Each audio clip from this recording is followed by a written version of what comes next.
Welcome everyone to the visual entertainment broadcast. For this episode, I'm going to introduce you to the world of green tea. It is made in 3 easy steps, so please follow along. First, boil some water. Find your favorite green tea. I choose this one for its quality. Use the amount of green tea to your liking, but not too much. Otherwise, I have to find another place. Pour in the boiling water and let it rest for a few minutes. In the meantime, you can pick your favorite porky. And when the green tea is ready, you're now fully prepared to enjoy the visual entertainment. Look guys, what are you doing? What are you doing calling my videos reviews? Did you see I gave like 2 sushis out of 5 in it? Did I give a conclusion on what I thought about the movie? No I didn't.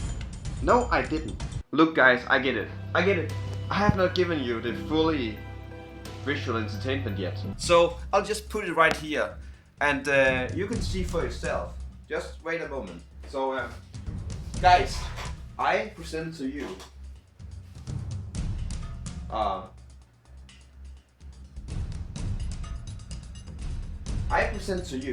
Banned from Broadcast 4. And this one is crazy as hell. You're gonna be entertained. I promise you. Scary Neighbor Trouble. With a description that follows. This program has been re-edited from sheltered tapes that were banned from broadcast at the time due to sinister events that happened during filming. The program took place 2 years ago on September of 2003 at a family residence in a suburb in Chiba City east of Tokyo. This time the main focus will be the Malaysia family, but as you soon will witness, there's something rather strange happening behind the scenes. So without further ado, let's play the tape.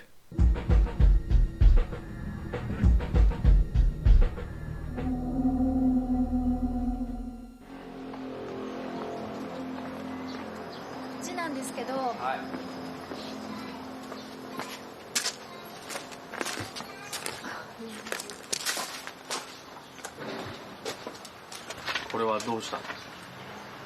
昨日掃除したばかりなんですけど、もう掃除してももう次の日にはこんだけ巻かれてて、あとこちら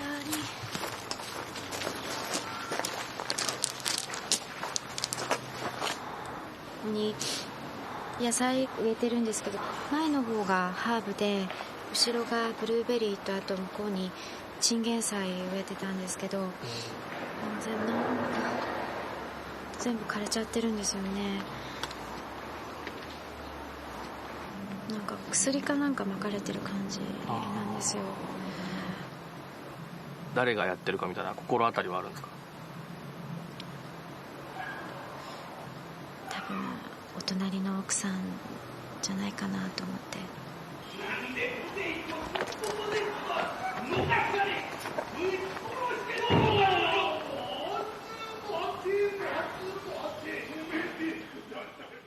Strange sounds or rather strange voices can be heard from the neighboring house, but that might not even be the strangest part.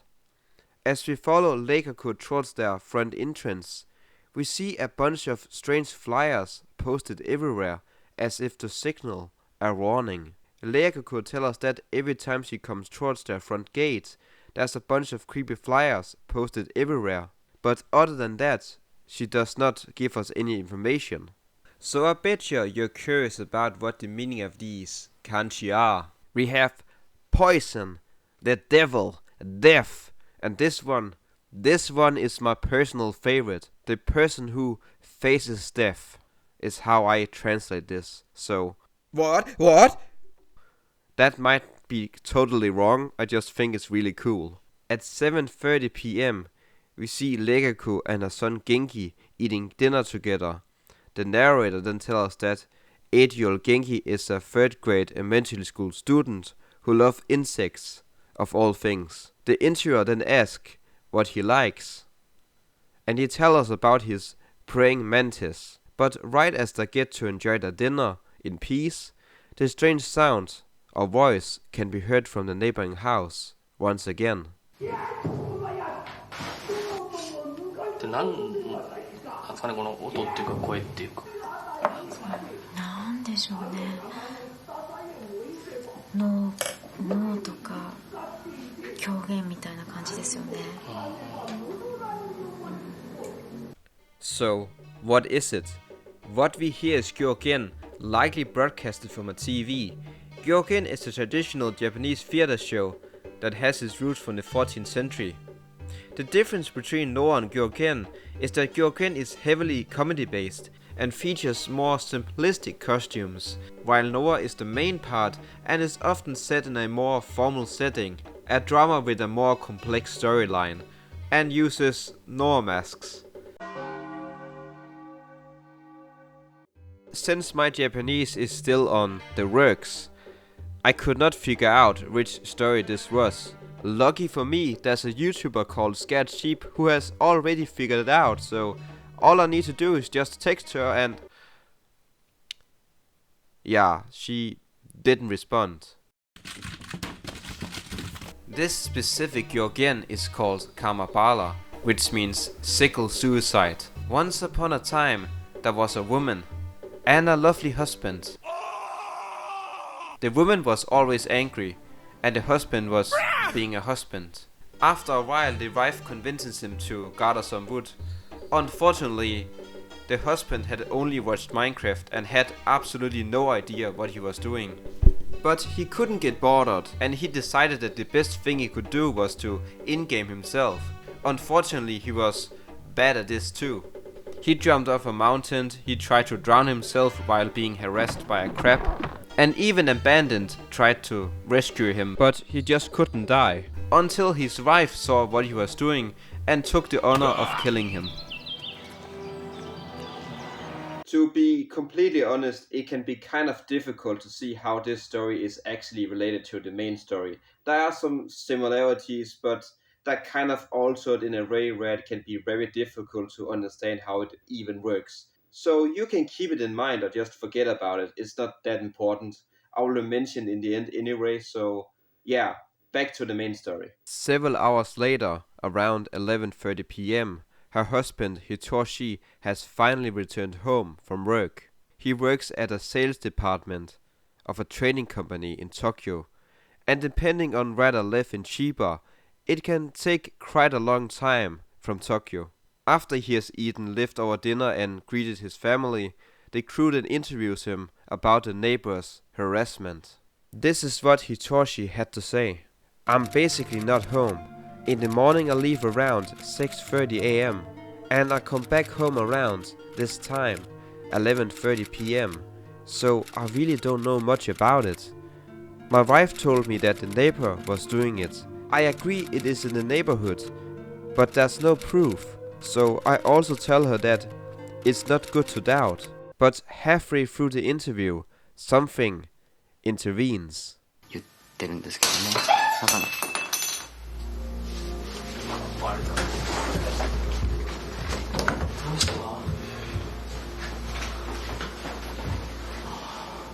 どうしました？今なんか飛び込んできて。何が？ちょっと見てきて。Hitoshi rushes out to investigate, but there's nobody to be found. Only a smashed window left behind. Despite the shock, the family seems to be rather fine afterwards. And a few moments later, someone calls the home phone, but there's nobody to be heard on the other end. Likely the neighbors work once again. The crew then asks the family when this whole thing started. そういうトラブルみたいなのが起こったっていうのはいつぐらいからなんでしょうか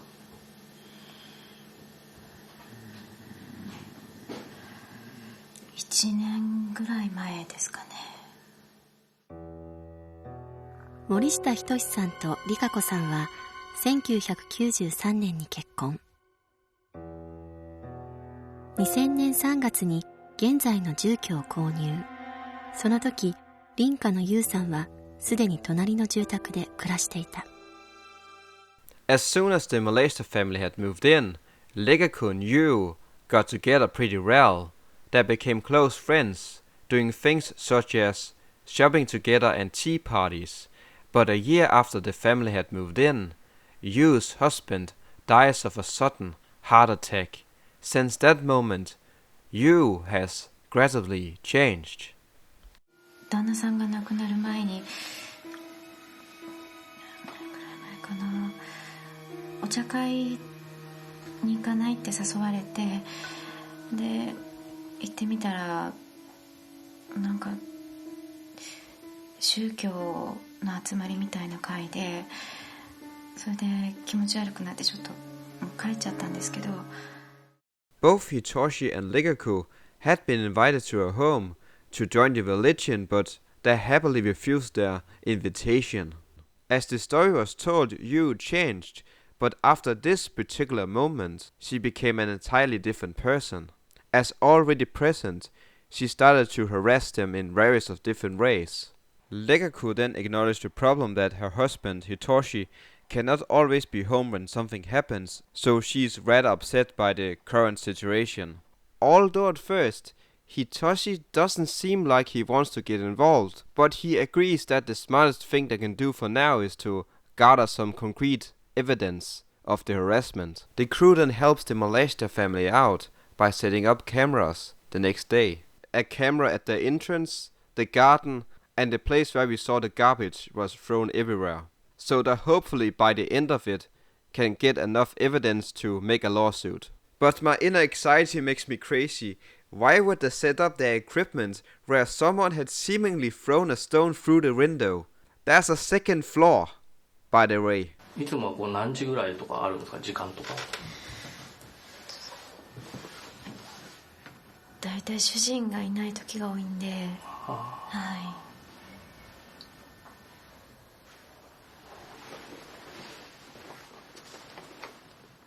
だがその時、あれ誰かいます。ユウさんの家の庭に人影が。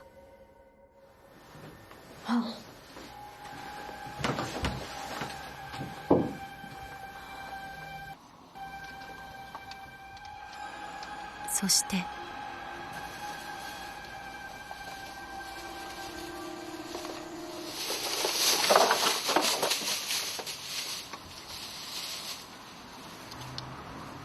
なんとユウさんは森下さんの家の庭に大量のゴミをまき散らしたのである。正直ムカつきますね。 Not surprisingly, the cameras catch Yu several times later. First at the front gate, where she posts her usual propaganda as we saw in the beginning, but first checking if anybody is home by ringing the doorbell. Then we follow the same pattern. We see Yu pouring some kind of chemical over Legaku's garden.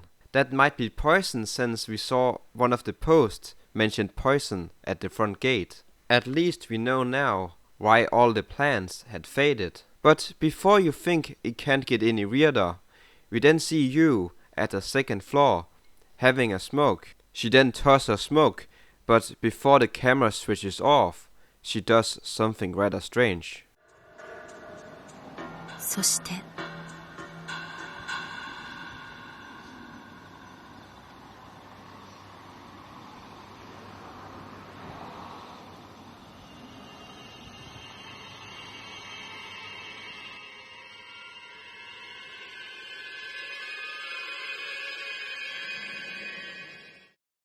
We see her draw an X several times with her hand, just like the X's we saw at the front entrance earlier. Whatever Yu is planning to do, it is most likely bad news for the Malaysia family. ちょっとでもあれだね。まずいね。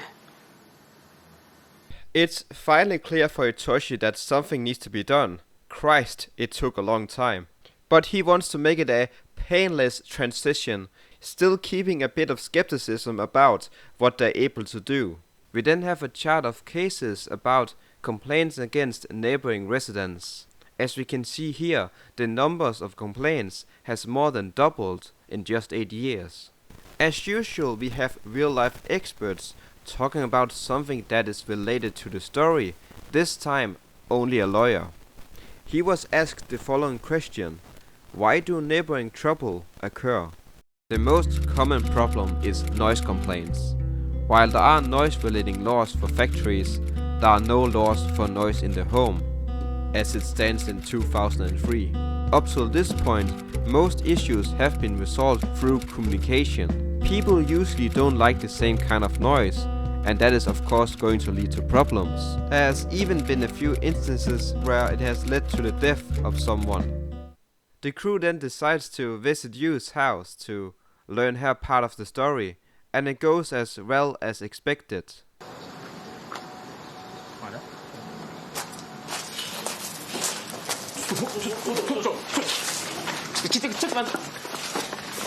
I mean, she's just a Japanese Korean at this point. In the meantime, they interview a coffee shop owner, a acquaintance of Yu, and he said the following. She was very friendly and overall a very nice person. She joined a strange religion, so I think that had an influence on her.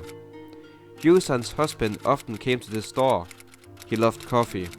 After Yu joined the religion, I often advised him to stop it. There was a rumor going around that he was cursed to death by his wife, and in the end, he did die. Talking about keeping customer secrets. Back to the main plot, they somehow convinced her to do an interview anyway. Crazy stuff, I know. I hope it goes better than last time. It is quite a long interview, so I'm going to chop it into smaller pieces for your convenience. なんでね、マサに対してああいうことをなさるんですか。なんかその理由をちょっと聞かせてもらいたいんですが。うちは呪われてるんです。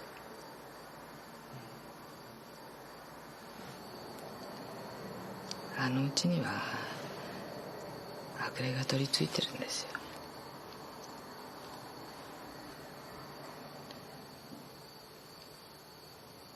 旦那は会社の女性と不倫してるし、奥さんもそのこと知ってて旦那のことを深く憎んでます。うちが引っ越してきてから災いがうちに降りかかってきて、お父さんがそのせいで亡くなったんです。 Yu's husband died in April of 2001. The cause of death was acute heart failure.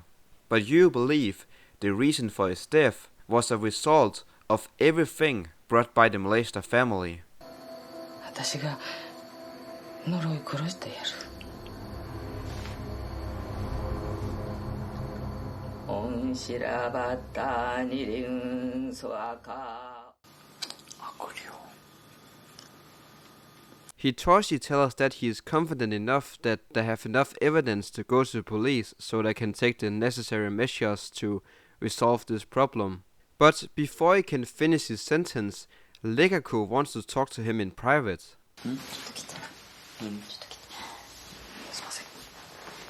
すいません。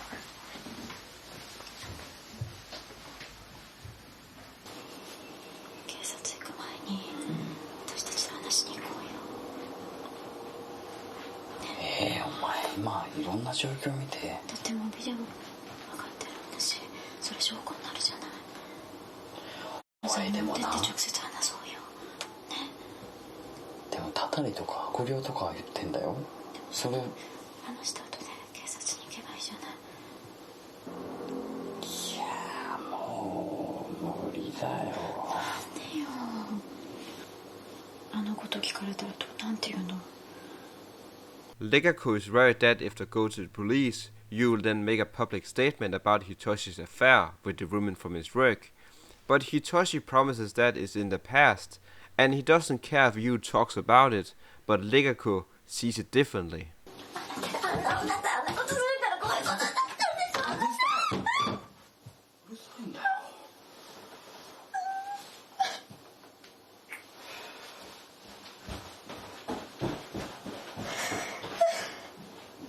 The first time I watched this, I thought Hitoshi hit her, but in closer inspection, I don't see him move his arms or anything, so I think she just fell by herself. I mean, from an outside perspective, Hitoshi don't seem to be a very aggressive man. He seems to be rather calm, maybe too calm at times. The narrator then tells us that Hitoshi's affair is in the past. He split up with the woman from his work and is trying to do his best now to raise his family. And to no one's surprise, Legaku wants to resolve the problem in peace and manner so they don't have to go to the police.「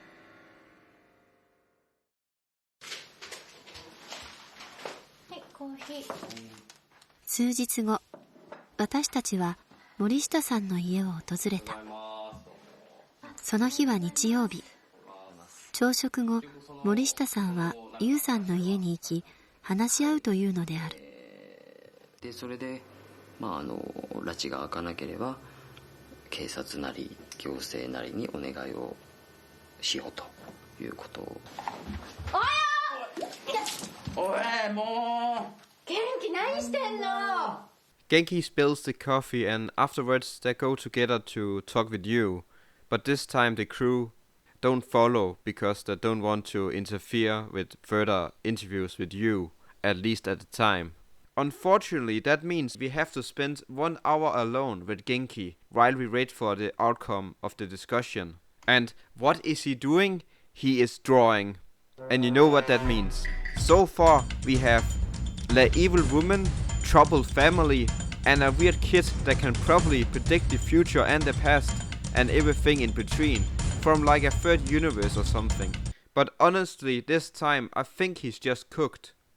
And when the crew ask what is inside the box, we just see 2 praying mantis doing the funky business, and Genki is just clueless on what is happening. Fortunately, an hour has passed.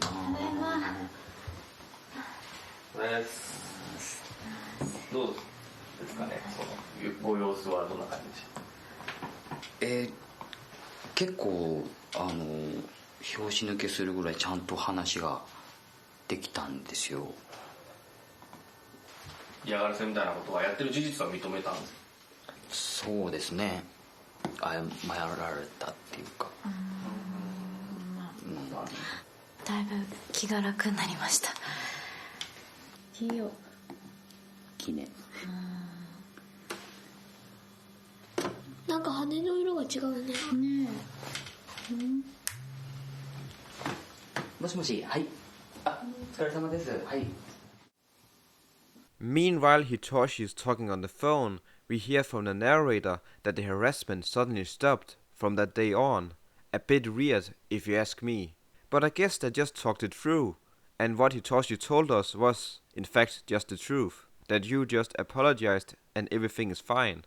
As it seems everything is fine, the crew no longer had an interest in recording the family, so they went home.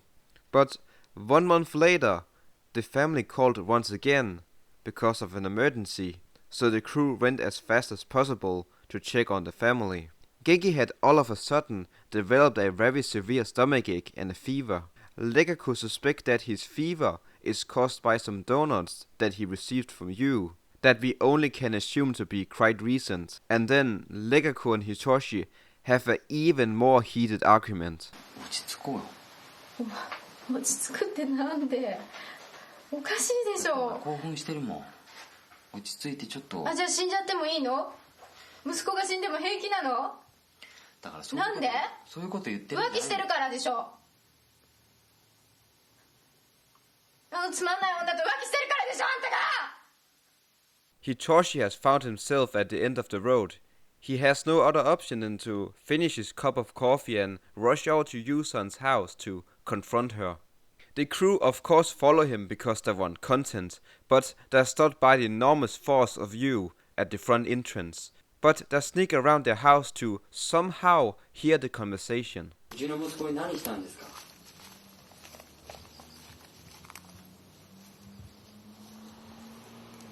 息子今痛い痛いってドーナツ食って痛い痛いって苦しんでますよ。答えてくださいよ。うちに何の恨みがあるんですか？ねえ。画尺諸行の無常心が大きだいて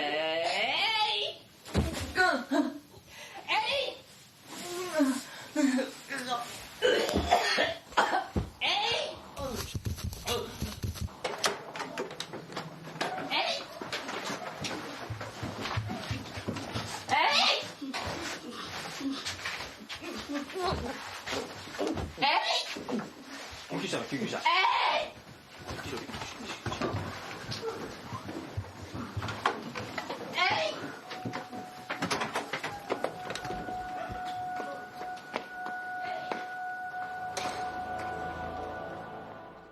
But they're too late.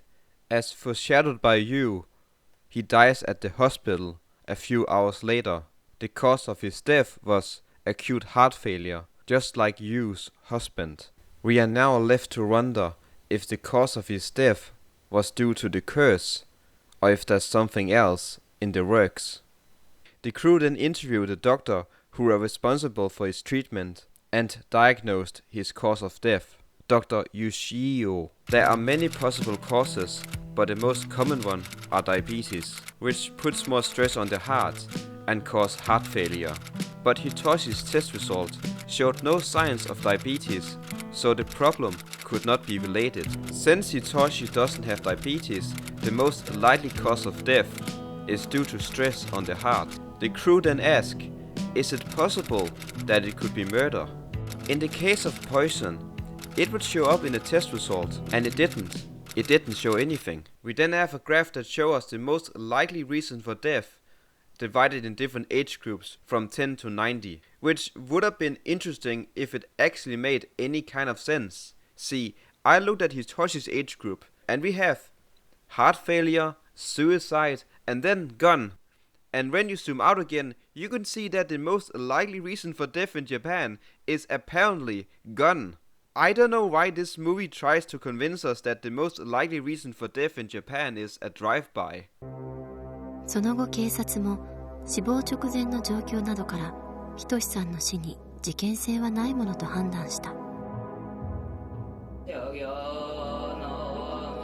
仁さんが苦しみ始めた時、その場にいた優さんも直接彼に手を下していないことは私たちが撮影したビデオでも証明されている。だが私たちは見た。まるで優さんの呪文によって呪い殺されるかのように仁さんがもだえ苦しみ命果ててゆくその瞬間を。3 weeks after the passing of Hitoshi, the crew visited Ligaku's new home in Chiba City. They left their previous home due to too many complex feelings and unpleasant memories to carry around. So they now live in an apartment complex, which I only can assume to be closer to Midtown. They then do their last interview with Ligaku. 正直もう亡くなってバタバタお通夜葬儀とバタバタしてたので、まだ主人が亡くなったっていう実感が、実際呪いっていうものが人を殺せるのかなっていう信じられない気持ちもありますし。 The subtitle then tell us a rather surprising request from Ligaku. The next couple of clips is footage that has not been broadcasted before due to the request of Ligaku. So pay close attention. リンクがカマキリ1匹になっちゃったね。うん。なんで逃げちゃったの？大きいやつが小さいやつを食べちゃったから。元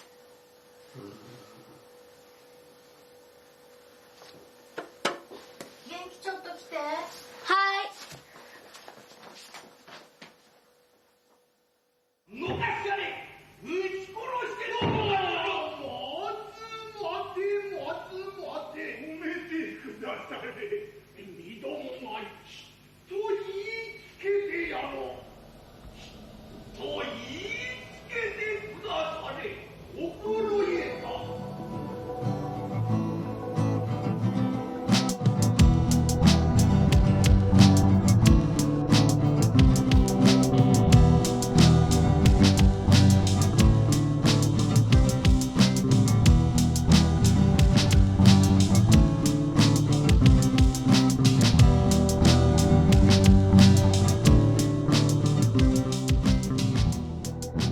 Some of you might have figured out the main plot of this story, but on my last rewatch, I got a rather surprising realization. Either way, I will explain the details of the story now. To understand how this story is related to the Gyogen, let's talk about Hitoshi and his affair. As much as he tries to convince us that his affair is over, Ligaku don't believe him for one bit, and for good reasons too. The first clue being that he always returns home late at night, without giving us any explanation to why that is. After the window is smashed, we hear a phone call that Genki picks up, but there's nobody to be heard on the other line. And if we fast travel to this moment, Hitoshi talks to someone on the phone. He quickly goes outside so Ligaku can't hear the conversation. And the final needle in the coffin is this clip, where we see Hitoshi kiss a lady outside his home. So yeah, Hitoshi's affair was ongoing for the entire time. That also explains this random phone call that we don't hear anything from, because she probably heard a child on the other end and decided to not risk it. When we take this into consideration, the way Hitoshi responds to the family crisis also makes more sense. See, even when something serious starts to happen to the family, like a stone thrown through the window, he doesn't call the cops, or the moment when Genki got really sick, he didn't even glimpse of the thought that you could have something to do about it, until Ligaku convinced him to go over and talk to her. We know that both Ligaku and Yu knew about the affair. As the story progresses, Yu cursed the family so that Hitoshi would die because of his wrongdoings. That seems to be the story that a certain character called Ligaku wants you to believe. Now, this is the part where things get rather complicated actually, when I discovered a few new details. See, the harassment that Ligaku describes in the beginning as being ongoing for a longer portion of time is probably a lie, and here's why. We hear from Ligaku that Hitoshi is never home when things are happening. She describes it as a reason for Hitoshi not to know what has been going on, which he also reports himself. But here's the thing, all Yu does is pretty visual harassment. It is literally trash throwing and death wishes posted on your front door. Are you telling me that you couldn't keep one of these death wishes and show it to Hitoshi? That just doesn't make any sense. Ligaku's true motive shines through in two specific scenes where the mask starts to fall apart and we hear what has really been killing her. When Ligaku couldn't save their relationship, she started to change her approach. And this is the moment where Yu comes in the picture, because Yu and Ligaku planned this entire thing out. The best example of this is the window scene. The window is not smashed from the outside, it is smashed from the inside out. I know that Ligaku pretends to pick up pieces here, but there's not anything. We never see anything at all. The glass pieces are pointing outwards, which would be impossible if it was thrown from the outside. So the only person who would be able to do this is none other than Ligaku herself. So even when Hitoshi is convinced to talk to the police to make a case, Ligaku convinced him to talk to Yu instead. This is a hard detail to notice, but a very important one. But did you notice something about the coffee cup that Genki spills? It just happens to be the same coffee cup that Yu's husband used to drink from before he suddenly had a heart attack. And I'm sorry to say this to the Genki fans, but yeah, even Genki is in on it. Take it or leave it. It is our first evil child. But yeah, already from the get-go from this story, Ligaku had plans to kill Hitoshi. So how is this story related to the Gyogen story? Well, we got a somewhat lazy husband, a irresponsible husband even, and a wife that wants to kill him. And I guess the part in the original story where he goes out to kill himself because he doesn't want to return home. Hitoshi instead got an affair and would probably rather not be home either. The same way that the praying mantis killed the other or ate the other praying mantis. There are more clues, but I don't think they're too interesting to talk about. But I got a rather surprising realization about our doctor, Yoshio. Now, I will spoil the end of The Cursed Lights Family, banned from broadcast 2, so if you haven't watched that yet, go watch that first and come back afterwards. I already covered that movie, so you are safe to go and watch that first. But if you don't care or already have watched, you can just continue now. I think it's fair to say that Yoshio is directly responsible for both Yu's husband and Hitoshi's death without question. I'm pretty sure that he delivered the poison to Yu, but that is not the main issue. Please take a close look at the hospital that Yoshio works at once again. It is coincidentally enough the same hospital from the Cursed Large Family, where a father seemingly dies because of poison. Now, I don't want to dive too deep into this, but I'm pretty sure he's gonna play a big part when I uncover the entire franchise altogether. The reason why I bring this up is because I'm pretty sure he's the one to suggest to you to join the religion in the first place. See, the coffee shop owner mentioned that she had joined a religion without really having a connection beforehand, it seems, and the husband suddenly dies. Oddly familiar to what happened in the Cursed Lights Family after a visit at the same hospital. So, to conclude on what I think, I believe Yoshio is the main villain of the story, and maybe, just maybe, for the entire franchise. Thank you so much for watching this video. It took quite a long time to actually finish it this time.